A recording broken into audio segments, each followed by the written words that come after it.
여러분, 인생이 아름답습니까? 예. 그 인생은 아름다워라는 영화가 있습니다.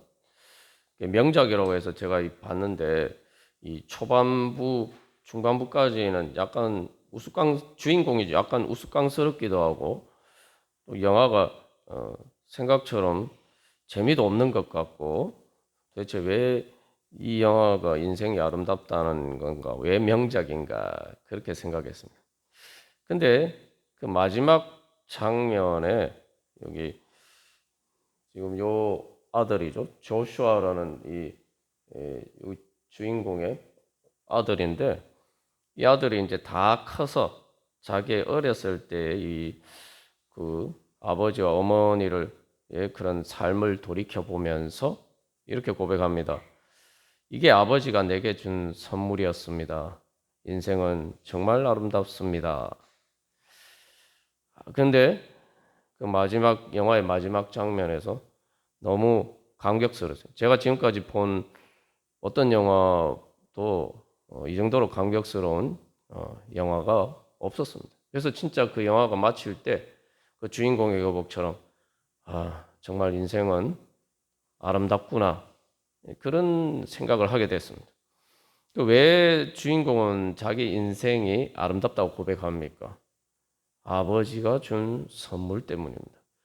그런데 이 주인공의 이 영화의 배경을 보면은 절대 아름다운 상황이 아닙니다.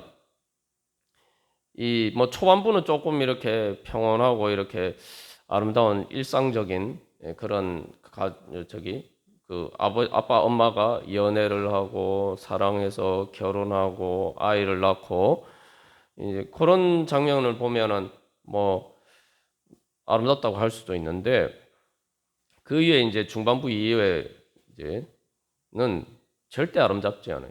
비극적인 삶의 현실이 펼쳐집니다. 그것은 제2차 세계대전이 발발하죠. 그게 뭐 그냥 전쟁도 아니고 세계대전이에요. 몇 천만 명이 죽은 끔찍한 그 전쟁이 일어나고 그리고 이 아버지가 유대인인데 유대계 이탈리아인이에요. 그래서 이 나치 독일에 의해서 체포되어서 이 아들도 같이 끌려가요. 그 나치 독일의 유대인 포로 수용소로 끌려가게 됩니다. 뭐 우리가 잘 알듯이 뭐 몇백만 명이 학살당하는 그런 끔찍한 일들이 일어나는 현장에 있었던 이 한 아빠와 아들의 그런 이야기. 여러분 현실적으로 보면은 전혀 아름답지가 않죠. 아름다운 게 아니라 오히려 인류 역사에서 가장 비참하고 비극적인 그 현실 가운데 있었어요. 그리고 실제로 마지막에 그 아버지는 결국 유대인 포로 수용소에서 총살을 당해서 죽습니다. 근데 도대체 뭐가 아름답다는 것일까요?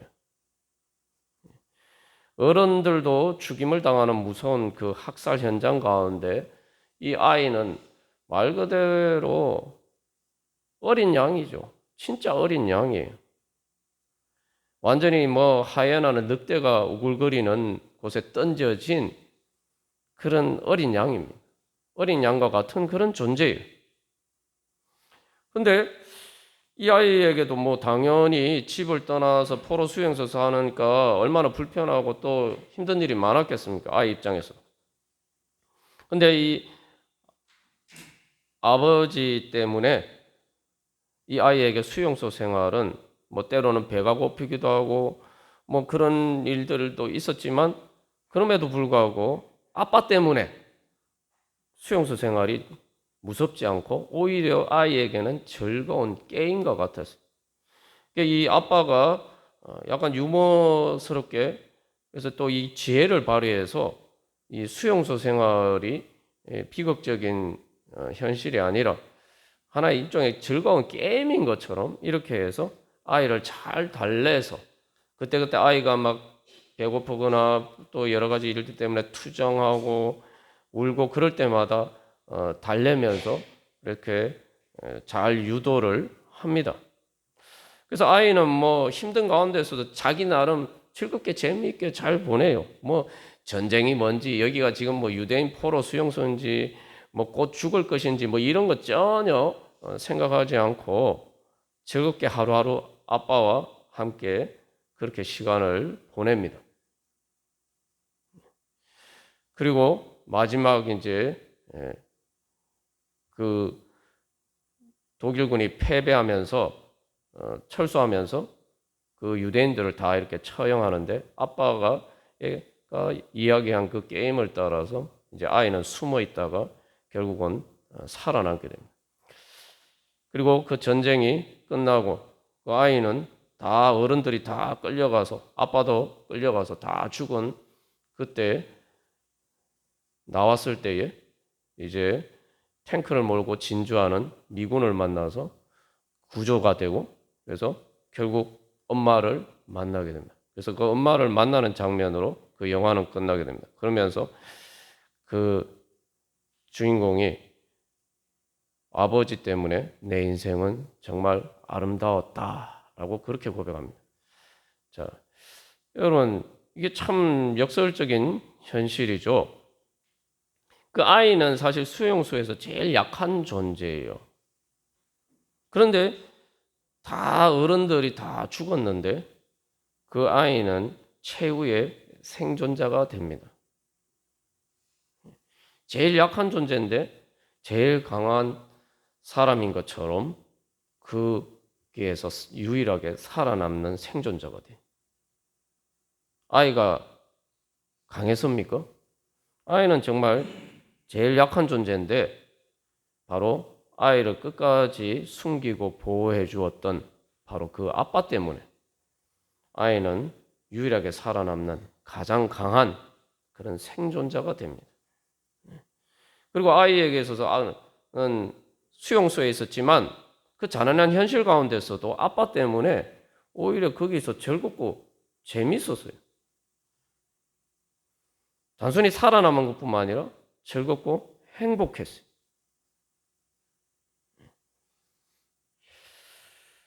여러분, 현실이 우리가 생각할 때 약육강식의 그런 세상이라고 생각합니다. 어른으로서 세상을 살다 보면은 정말 뭐 눈 감으면 호배어 간다 뭐 그런 말이 있는 것처럼 세상은 그렇게 험한 세상인 것처럼 보입니다. 또 많은 안 좋은 소식들을 접하면은 또 그렇게 생각하게 됩니다.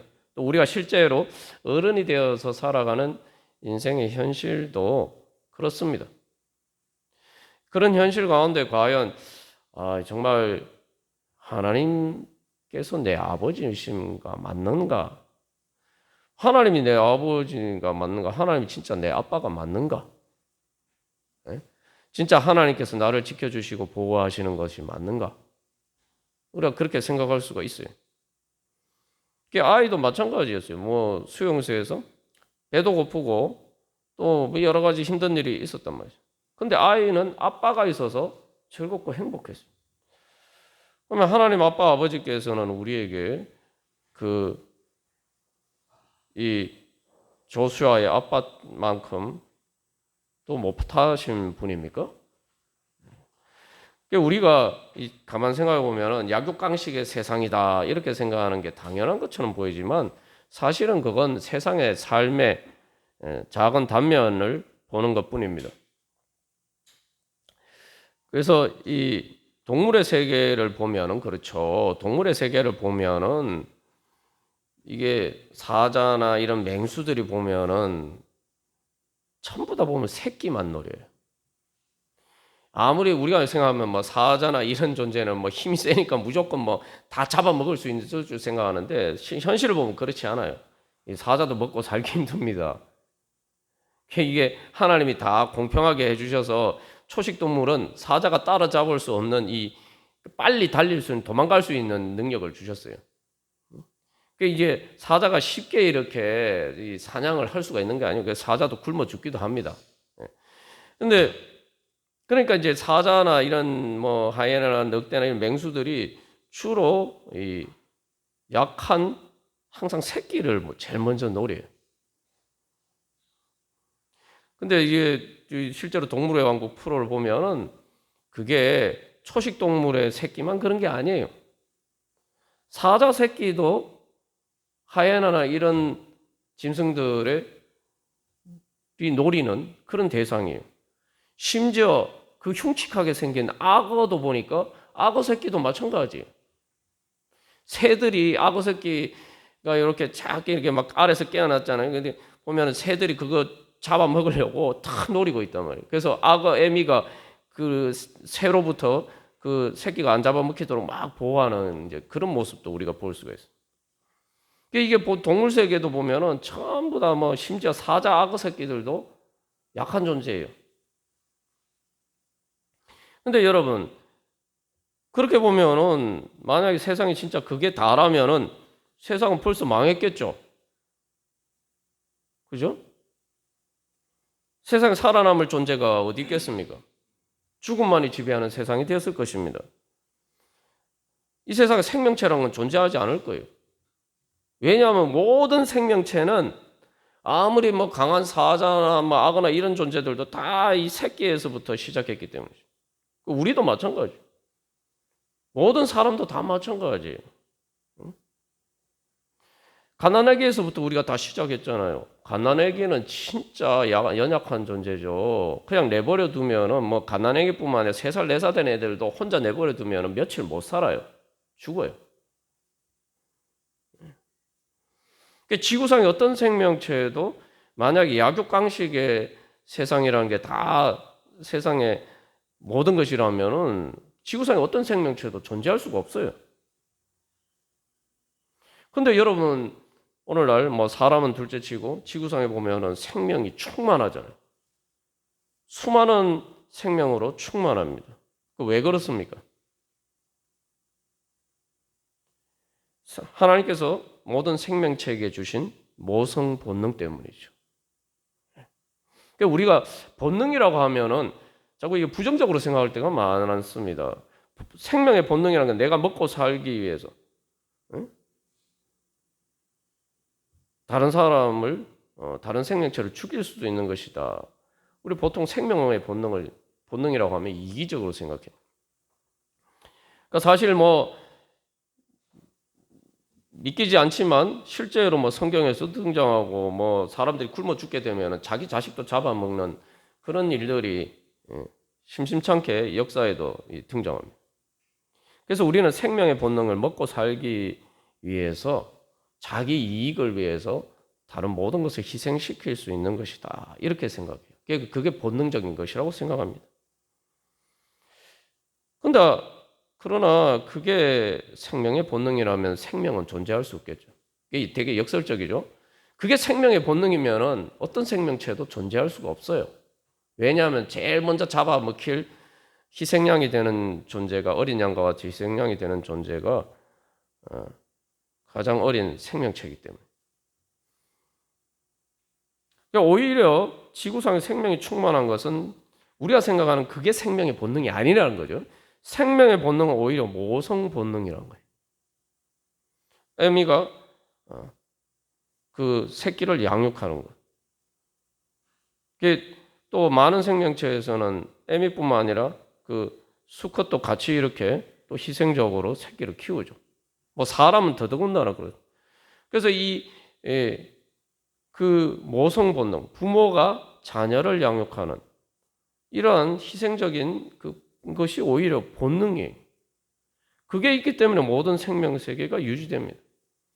이 동물의 세계를 봐도 참 놀라운 게, 뭐 저도 이렇게 집에서 이렇게 동물을 많이 키워봤습니다만, 이 동물이 그냥 자기가 애미가 되면은 이 새끼를 얼마나 지극정성 보호하는지, 정말 이 새끼한테 젖 먹이다 보면은 개들도 보면은 한 2달 지나면은 젖될 때가 되면은 그냥 막 아무리 막 잘 먹여도, 그래서 특별하게 잘 먹이는데도 불구하고 갈비뼈밖에 안 남아요.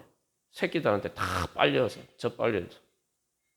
그래도 그 새끼를 그렇게 보듬어 안고 키웁니다.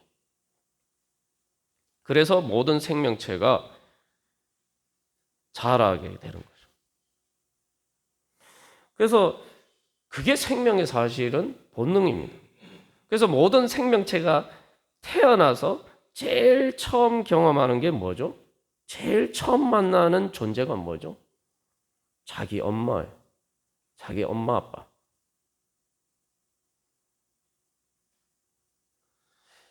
자기를 잡아먹으려고 하는 그러한 무서운 그러한 맹수나 그런 존재들이 아니라 그런 존재로부터 자기를 지켜주고 보호해주는 그런 애미가, 그런 엄마가, 아빠와 같은 존재가 그 새끼가 제일 먼저 만나는 존재입니다.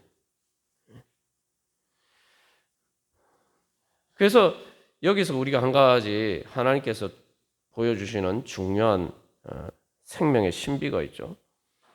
세상은 세상의 힘의 논리가 약육강식을 따르는 논리를 따른다 이렇게 생각하지만 세상이 사실은 자연이 보여주는 힘의 논리는 이 자비와 긍휼입니다.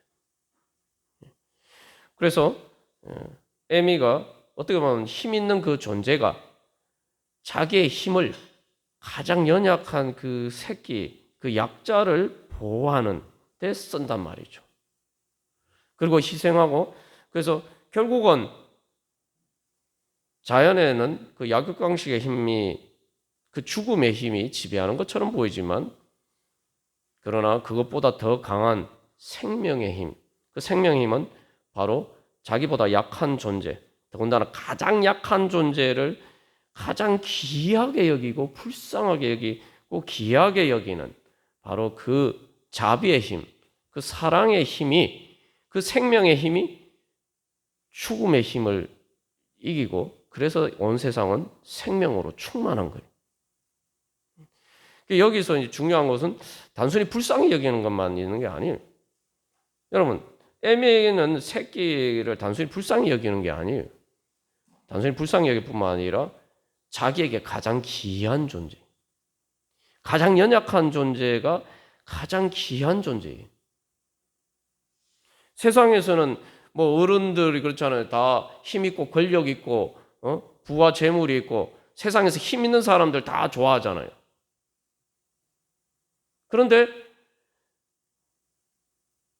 우리 엄마 아빠나 우리 부모가 된다는 것도 그렇고 생명 자연계의 대부분의 거의 대부분의 생명체들은 가장 연약한 존재를, 자기 새끼를 세상에서 제일 귀하게 여깁니다. 세상에서 제일 소중하게 여깁니다. 그 힘으로 결국은 생명들이 자라나게 돼요. 그래서 결국 그 새끼들이 저절되고 성장해서 이 약육강식의 세상 속에서도 살아갈 수 있는 그런 존재로 성장하게 됩니다. 그래서 이 약육강식의 그 죽음이 지배하는 것 같은 그런 세상에서도 그것을 해치고 생명을 유지하고 또 생명을 낳고 그렇게 생명이 충만하게 될 수 있는 힘을 가진 그런 존재로 성장하게 됩니다. 그게 하나님께서 이 땅에서 보여주시는 생명의 원리입니다. 자연도 그러한데 사람은 더더군다나 그러하죠. 하나님께서는 단순히 그러한 육적인 성장뿐만 아니라 영적인 성장의 힘까지 주셨어요. 그래서 이 그런 죽음의 위협 가운데에서도 성장하고 또 그렇게 생명을 낳고 할 수 있는 존재가 될 뿐만 아니라 결국 영적으로 죄와 사망의 권세도 이기고 육신의 죽음마저도 이기고 승리할 수 있는 그런 영생을 할 수 있는 그러한 하나님의 형상으로 우리를 창조하셨습니다. 그래서 죄와 사망의 권세가 지배하는 것 같은 이 세상에서도 사랑하고 사랑받고 먼저 사랑하고 서로 사랑하며 행복하게 사는 하나님 나라를 이룰 수 있는, 그래서 그것을 통해서 영원히 행복하게 살 수 있는 그런 능력을 우리에게 주시고자 하십니다. 또 그렇게 우리를 양육하고 우리를 키워 주십니다. 그래서 우리가 이제 부모님을 통해서 양육받는 그 과정을 보면은 신앙생활의 원리하고 똑같아요. 예수님이 너희가 어린아이와 같이 되지 않으면 천국에 들어갈 수 없다. 그 어린아이와 같이 하나님 나라를 받아들여야 된다. 이렇게 말씀하셨는데 그게 진리입니다. 그래서 우리가 그 어린아이들이 엄마 아빠를 대하는 것처럼 그렇게 우리가 하나님을 믿으면은 다 천국 갈 수가 있어요. 근데 우리가 이게 뭐 보통 세상에 속된 표현으로 머리가 커서 하나님 앞에서 자꾸 어린아이가 되려고 하지 않는단 말이에요. 그러니까 하나님을 그래서 우리가 신앙생활이 성장할수록 하나님이 단순히 아버지가 아니라 하나님을 아빠라고 불러야 돼요. 아빠.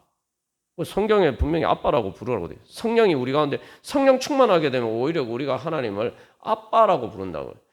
그래서 예수님이 바로 겟세마네 동산의 그 십자가 고난을 앞두고 겟세마네 동산에서 하나님을 아빠라고 부르면서 기도하셨죠.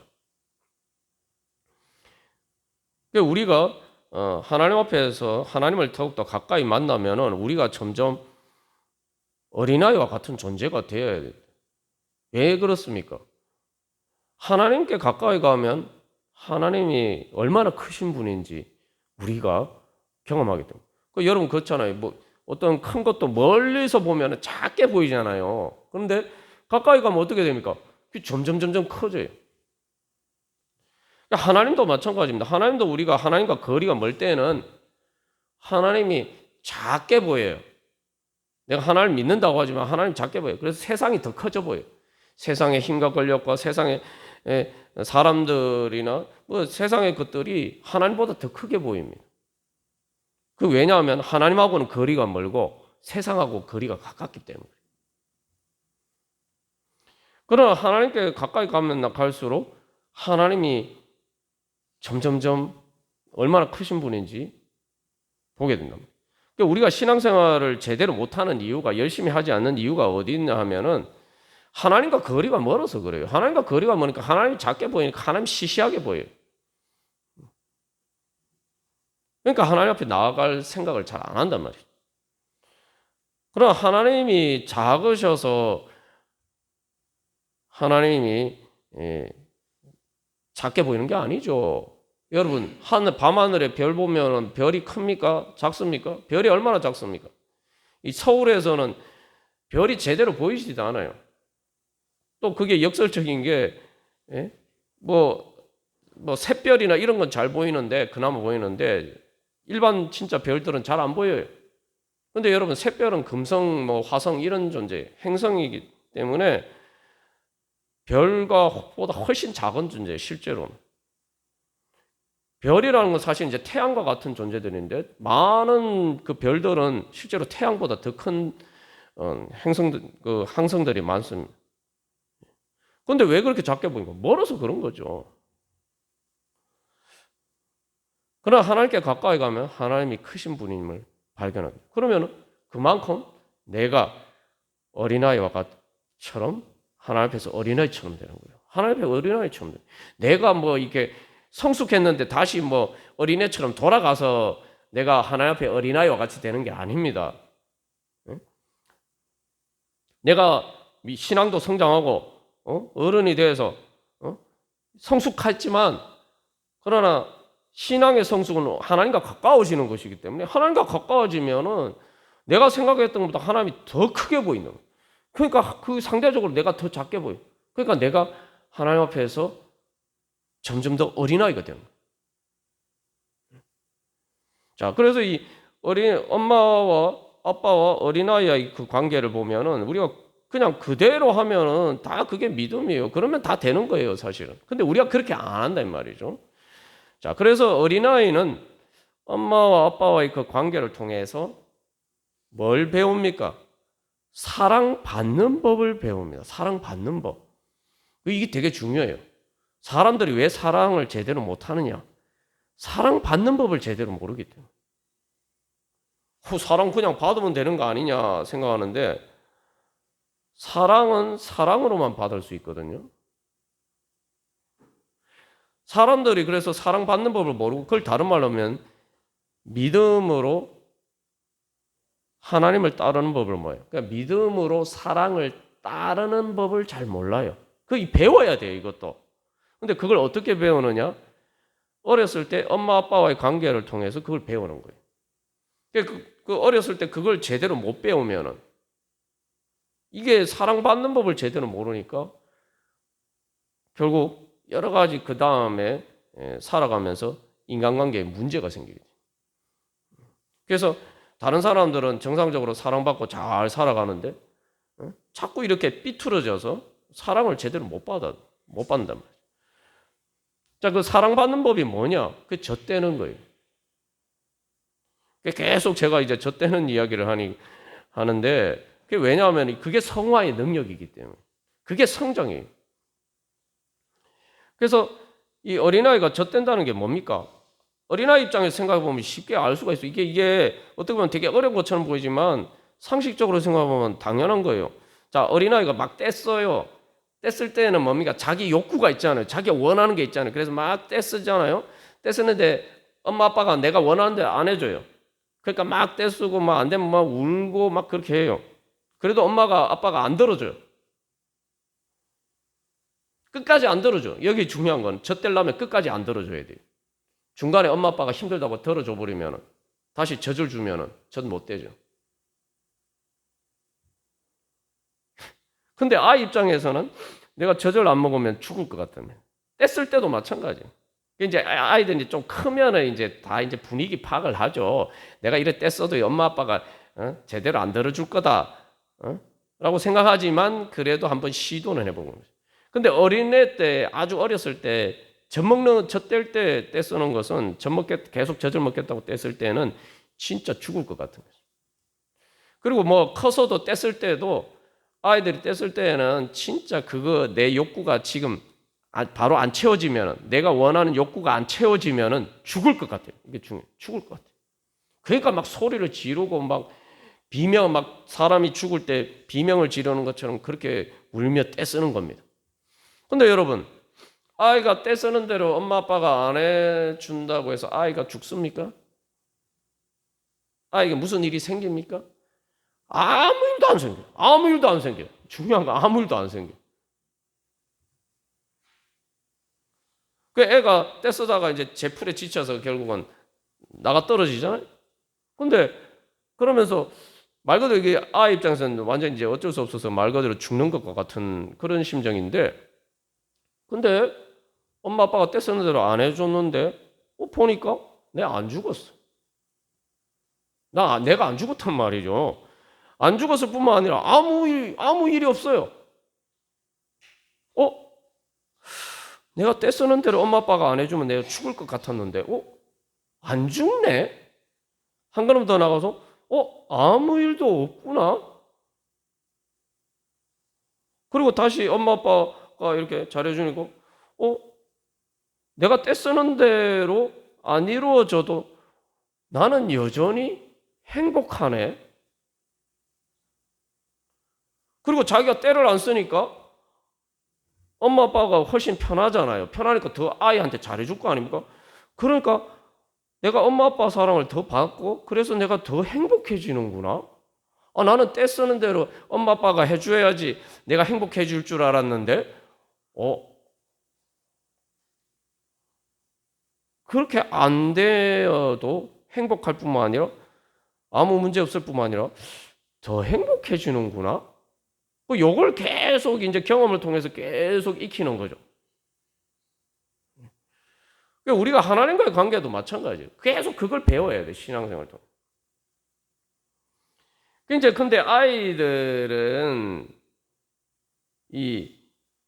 사실은 어쩔 수 없이 엄마 아빠를 따라가는 거죠. 왜냐하면은 엄마 아빠한테 아이 기준에서 보면 엄마 아빠는 절대적인 존재예요. 힘에 있어서 이게 같이 이렇게 사실은 싸울 수 있는 대상이 아니란 말이죠. 그러니까 자기가 감당할 수 없는 힘센 존재이기 때문에 어쩔 수 없이 따라가요. 힘에 굴복하고 따라가요. 처음에는 그렇게 한다 이 말이죠. 근데 이게 그래서 막 우리가 생각하면은 내가 힘에 어쩔 수 없이 내가 원하는 대로 내가 힘에 굴복하고 말 그대로 복종하고 끌려간단 말이죠. 끌려가면은 우리가 노예가 어쩔 수 없이 막 끌려가는 것처럼 그렇게 되면 그 다음에 현실에서는 우리가 비참한 상황이 벌어지잖아요. 그런데 그렇게 엄마 아빠한테 끌려갔는데 새로운 세상이 펼쳐진단 말이에요. 내가 지금까지 경험하지 못한 새로운 세상. 행복한 세상이 펼쳐진다 이 말이죠. 엄마 아빠 내가 원하는 대로 해야 행복할 줄 알았는데 엄마 아빠가 어쩔 수 없이 끌려갔는데 이게 경험해 보니까 내가 떼쓰는 거 내가 원하는 대로 이루어진 것보다 더 행복한 세상이 펼쳐진다 이 말이죠. 그래서 내가 생각한 것보다 내가 경험하지 않은 그걸 넘어서는 행복한 세상을 발견하게 돼요.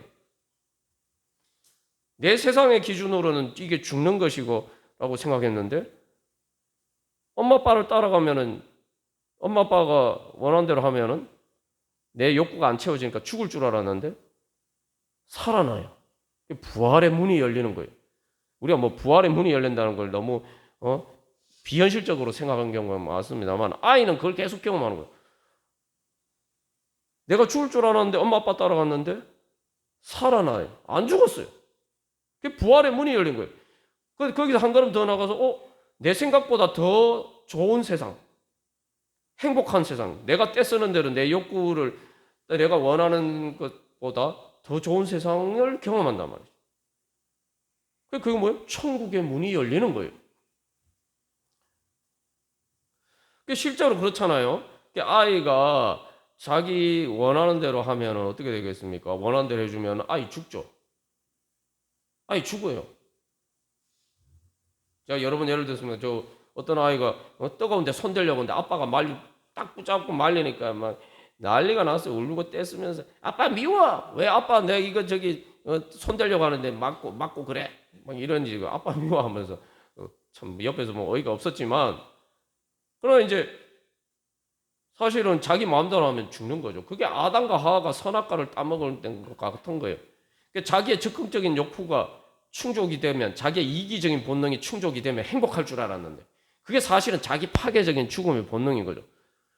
그래서 아이는 자기가 원한다고 생각하고 원해서 막 뜨거운데 손대려고 하는데 아빠가 말리잖아요. 붙잡잖아요. 아빠 싫어요. 미워. 근데 나중에 경험하면 내가 틀렸구나. 내가 틀렸어. 내가 원하는 대로 하면 난 망하는구나. 이걸 자꾸 이제 발견하는 거야 되는 거죠. 그러면은 선악의 기준이 바뀝니다. 선악 기준은 나한테 뭐가 좋고 뭐가 나쁘냐 이 기준이 바뀌죠. 그래서 내가 보는 관점이 선악의 기준이 아니라 엄마 아빠가 의 관점이 선악의 기준이고 그게 진짜 나한테 좋고 그게 진짜 나한테 좋은 거구나. 이렇게 수용을 하게 돼요. 그게 바로 교육이죠. 그게 바로 이제 성장 과정이죠. 그게 안 되면 어떻게 됩니까? 아이가 잘못되는 거죠. 그러면서 이제 내가 절대적인 내 세상이 있었단 말이에요. 내가 하나님처럼 내가 왕처럼 내 마음대로 해야 되는 그 세상이 있었는데 그 엄마 아빠와의 관계를 통해서 내 세계를 넘어서는 세계로 나아가게 되고 그래서 내가 절대자가 아니라 이제 엄마 아빠가 절대자죠. 그래서 그 엄마 아빠를 따라감으로써 내 세계를 벗어나는 내 세계를 초월하는 타자를 경험하게 되고 그 타자가 단순한 나를 초월하는 그래서 그 타자가 나에게 가장 잘해주는 날 가장 사랑해주는 그런 대상으로 또 친밀하게 다가온다 이 말이에요. 그러면서 이제 그 타자를 따라가면 그 엄마 아빠를 따라가면은 내가 행복해질 수 있구나. 이걸 점점 발견하게 되는 거죠. 그러면 어떻게 되면 엄마 아빠에 대한 믿음이 생겨요. 그러니까 이제 점점 아이들은 그래서 때를 쓰고 이럴 때도 있지만 그러나 엄마가 달래고 또 엄마 아빠가 뭐라 그러면은 결국은 이제 따라가고 그러면서 이제는 자기 기준이 아니라 엄마 아빠의 기준을 수용하고 그것 엄마 아빠를 따르면은 나한테 잘 될 것이라는 믿음을 가지고 그렇게 따라가게 됩니다. 자, 그렇게 되면 어떻게 됩니까? 아이가 거기서 뭘 배우죠? 즉각적인 충동적인 욕구를 뛰어넘는 법을 배워요. 그 즉각적이고 충동적인 욕구를 뛰어넘어 인내하는 법을 배워요. 그래서 인내를 통해서 그 즉각적이고 충동적인 욕구를 뛰어넘어서 더 좋은 것을 얻는 법을 배우는 거예요. 그래서 진짜 나에게 기쁨과 행복을 주는 것을, 좋은 것을, 그 선한 것을 얻는 법을 배워가는 거예요. 그게 다시 말하면 천국을 이루어가는 법을 배워가는 거죠. 그게 이제 지난번에도 말씀드린 EQ예요. 그게 EQ예요. EQ라는 거는 자기의 즉각적인 충동적인 욕구를 억제하고 컨트롤하고 통제하고 미래의 어떤 나에게 좋은 것을 위해서 그것을 참고 견딜 수 있는 능력이거든요. 여러분, 그게 안 되면은 사회생활하는데 지장이죠. 지장이 많죠. 문제가 생긴다면. 하다못해 뭐 아이들이 공부하는 것도 그렇고 뭐 여러 가지 일도 그렇고 이게 이제 그 훈련이 되어 있지 않으면은 어른이 돼서도 고생을 하죠. 제대로 살 수가 없어요. 그래서 아이가 그것을 통해서 믿음을 통해서 인내를 통해서 자기의 한계, 자기 세계와 자기 한계를 초월하는 법을 배워요. 말 그대로 초월하는 법을 배워요. 그게 능력이에요. 능력을 배우는 거예요. 그래서 그것을 통해서 뭡니까? 내 혼자 할 수 없는 일을 그 인간관계를 통해서 또 결국은 자기가 이 세상에 살아남을 수 있는 행복하게 살 수 있는 법을 배워가는 것입니다. 그래서 이 엄마 아빠를 통해서 아이가 제일 처음 배우는 것은 생명나무의 원리예요. 선악과가 아니라 생명나무예요. 그래서 어린아이들에 대해서 이야기했더니 뇌가 이렇게 계속 성장을 하는데 이 뇌에 여러 가지 부분들이 있는데 동물적인 본능을 충족시키는 뇌의 부분도 있는데 사실은 이제 뇌의 성장 그 20대까지 계속 됩니다. 그러면 초등학교나 사춘기 때 이상한 행동을 하는 게 그 이상한 게 아니에요. 그 뇌가 아직 실제로 이렇게 브레인 이 의학적인 실제로 몸의 뇌 자체가 완전히 발달 안 했기 때문에. 근데 이제 이게 뇌가 발달하면서 이제 점점 이 말 그대로 자기 모든 것을 통제하고 하나의 인격체로 살 수 있는 그런 뇌가 완성이 되기까지 이제 20대까지 이제 그렇게 성장을 합니다. 근데 그 성장 과정에서 그래서 처음에는 어렸을 때는 완전히 쉽게 말하면 파충류의 뇌 같은 그런 것만 작동을 한다 이 말이죠. 거기서 성장을 안 하면 어떻게 합니까? 그 사람이 어른이 돼서 파충류처럼 그렇게 살아요. 우리가 그게 이제 선악과의 원리. 그래서 성장을 하면서 계속 선악과의 원리를 버리고 생명나무의 원리를 배워가는 거예요. 생명나무의 원리가 뭐냐? 내가 하나님처럼 되는 게 아니라 엄마 아빠를 믿고 따르면서 그 신뢰의 기초에서 그런 인격적인 관계가 무엇인지, 그래서 서로가 서로를 살리는 바로 그러한 생명의 원리가 무엇인지를 배워가는 거예요. 그렇게 성장하면 결국은 이제 어른이 되어서 이제 또 자녀를 양육할 수 있는 부모가 될 수가 있는 거죠. 우리가 하나님께서는 우리를 그렇게 성장시켜 주셔서 그래서 하나님 나라의 행복을 이루어갈 수 있는 그런 존재로 우리를 세워주시기를 원하십니다. 우리가 그것을 제일 먼저 엄마 아빠를 통해서 배우고 또 이 엄마 아빠와 같은 하나님 아빠의 사랑을 베풀어주는 그 교회를 통해서 또 그것을 배워가고 그래서 우리는 죽을 때까지 성장해 갑니다. 그렇게 우리가 성장해 갈 때 우리의 인생에서 결국 마지막에 만나는 존재가 무엇입니까? 우리의 인생의 마지막에서는 죽음이 아니라 우리가 처음에 우리는 엄마를 만남으로 이 세상을 시작했지만 한 것처럼 이제 우리의 인생의 마지막에는 우리의 아빠 대신 또 영원한 우리의 엄마 대신 바로 그 하나님이 갓난아기처럼 연약하게 된 나를 받아주시는 바로 그 은혜를 경험하게 되고 우리는 천국에서 새롭게 태어나게 됩니다. 그래서 우리는 어린 양같이 연약한 존재지만 그러나 우리를 위해서 어린 양처럼 되신 예수님을 통해서 우리는 마지막에 보좌에 앉으신 어린 양 되신 예수님을 만나고 그래서 우리의 인생은 엄마로 시작해서 하나님 아빠 아버지 또 엄마와 같은 하나님의 사랑의 품에 안기는 것으로 우리의 인생이 마칠 수가 있습니다. 주님께서는 오늘도 우리에게 그런 은혜를 주시기 위해서 또 주님 앞에 부르셨고, 또 우리에게 엄마 아빠를 주셨고, 또 교회를 주셨고, 오늘 또한 끝까지 우리를 인도해 주실 줄 믿습니다. 우리 그러한 주님의 은혜 따라서 주님, 제가 어린아이처럼 주님을 잘 따라서 그렇게 성장하기를 소망합니다. 우리 소망하면서 우리 한 주간 기도문 교독하고 같이 기도하겠습니다. 1번 제가 먼저 읽겠습니다. 하나님 아버지, 부모님을 통해 생명과 사랑을 주시는 은혜 감사합니다.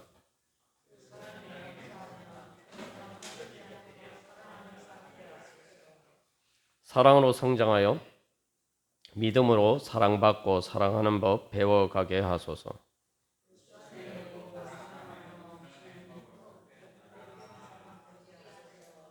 하나님의 진리와 의에 따라 사랑하여 생명을 살리고 양육하여 하나님 나라 이루어가는 교회 되게 하소서. 아멘. 우리 이 시간 기도하겠습니다. 하나님 아빠 아버지 부르고, 그래서 하나님 저희들에게 엄마 아빠를 주셔서 또 오늘과 같이 이렇게 또 성장하여서 오늘 이 자리에 이르게 하여 주시고, 또 하나님 아빠 아버지께서 끝까지 인도하여 주셔서 우리를 양육하여 주셔서 주여 또 영원한 하나님 나라 인도하여 주시는 그 은혜 주님 소망합니다. 그래서 주님 이제 어린아이와 같은 믿음으로 주님 하나님 아빠 엄마의 사랑을 받은 것처럼, 우리 부모님의 사랑을 받은 것처럼 이제 하나님 아버지의 그 사랑을 따라서 우리가 성장하고 주님 사랑하면서 하나님 나라 이루어가는 그런 행복한 사람 되게 하여 주시옵소서. 우리 함께 기도하겠습니다. 하나님 아빠 아버지,